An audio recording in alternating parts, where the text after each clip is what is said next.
The sand, well, one, we felt that it was appropriate for this adaptation of The Lord of the Flies, particularly because, you know, you're talking about characters that were stuck in an island.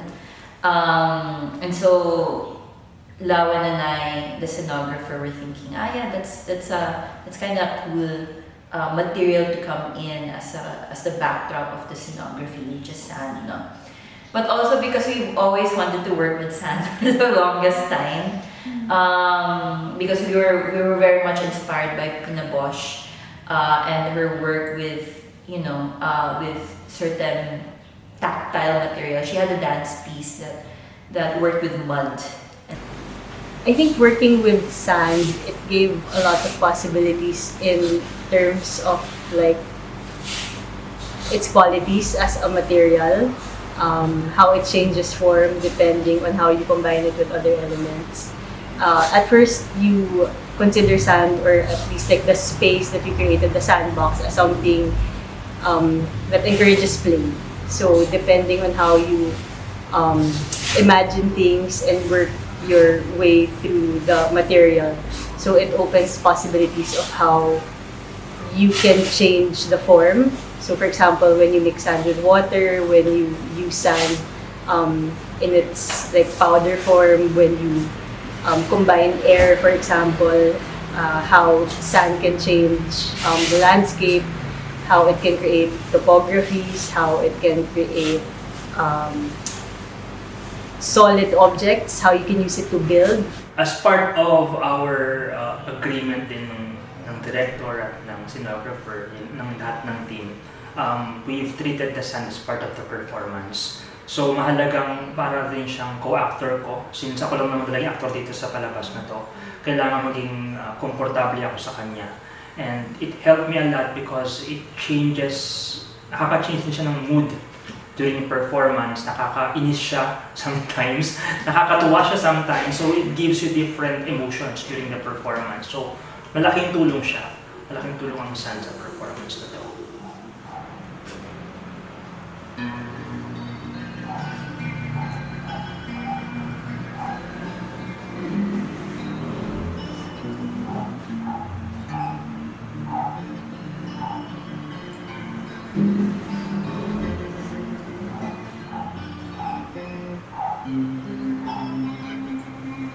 There are so many, because sand is not normally something that you would use for the theater. You know, it's a real material and hindi siya artifice. And so it has its own demands. It has its own needs and care. Marami na siyang evolution over time because we've been working with the sand for siguro mga 2 years. We've been developing the piece for 3 years. And then we've been working with the sand for almost 2 years. Now, so before, we would protect it with wooden platforms. So nag-accumulate yung moist niya inside. Because we had to protect it because ang daming pusa dito sa Maginhawa. So we were scared na kung na-discover siya ng mga pusa, magiging isang malaking kitty litter siya. So we would protect it with the wooden platform. Yung consequence no, na-trap yung moist. So then, because na-trap yung moist, nag-grow siya ng mga fungi, mga mushrooms.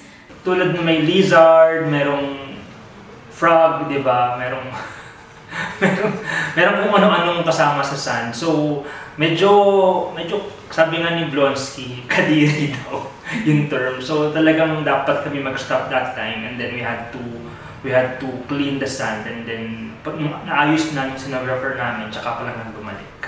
So we learned as we go along how to maintain the sand and become part of its, how to take care of it and make it still a conducive site for us to rehearse and perform, especially for the actor. We wanted to bring in a set design that was our interpretation of the island that was being depicted, which was actually, even though it was full of lush green, it was also empty. That was like the idea with the pipe. So it's how you use it to build something or transform something from a single element into a structure. And then at the same time, when you look at the silhouette, it could create like the landscape of the forest, depending on how you light it.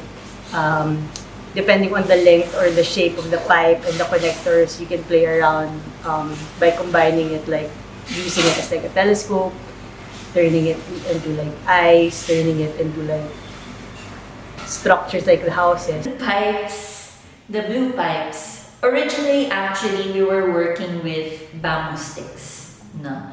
But then Joel kept on breaking the bamboo sticks, no? So hindi siya sustainable.